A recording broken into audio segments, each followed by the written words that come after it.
இன்னைக்கு வந்து பார்த்தீங்கன்னா கிருஷ்ண ஜெயந்தி. எனக்கு வந்து கிருஷ்ண ஜெயந்தி ப்ராப்பராக கொண்டாட தெரியாது. ஆனால் எல்லா குழந்தைக்கும் கிருஷ்ணர் கெட்டப் போட்டு வீட்டுக்கு கூட்டிகிட்டு வருவாங்கன்னு மட்டும் தெரியும். எனக்கு கல்யாணம் ஆகி முதல் வருஷம் கிருஷ்ண ஜெயந்தி அப்போது எங்கள் பக்கத்து வீட்டு பையன் அம்சன் குட்டி அவனுக்கு தான் வந்து கெட்டப் போட்டு வீட்டுக்கு கூட்டிகிட்டு வந்தோம். அடுத்த வருஷம் கிருஷ்ணர் வந்து என்னோடய வயிற்றுக்குள்ளே வந்துட்டார். இந்த வருஷம் என்னோடய கையிலேயே வந்துட்டார். அவருக்கு தான் இப்போ நம்ம கெட்டப் போட்டுட்ருக்கோம். இந்த கிருஷ்ணர் வந்து கெட்டப் போடுறதுக்கு ரொம்ப அடம் பிடிச்சாருங்க.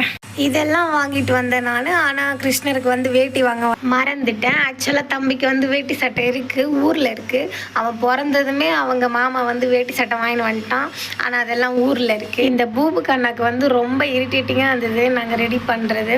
ஆனால் அவங்க டேடிக்கு வந்து ஒன்லி 3 hours தான் டைம் இருக்குது வீட்டில் இருக்கிறதுக்கு. சரி, அதுக்குள்ளே இதெல்லாம் போட்டு ஃபோட்டோ எடுத்துக்கலான்னு நாங்கள் பண்ணோம். ஆனால் அவன் கொஞ்சம் கூட கோஆப்ரேட் பண்ணவே இல்லை. நம்ம வீட்டு லிட்டில் கிருஷ்ணா எப்படி இருக்காருன்னு கமெண்ட் பண்ணுங்கள். நம்ம சேனலை சப்ஸ்கிரைப் பண்ணிக்கோங்க.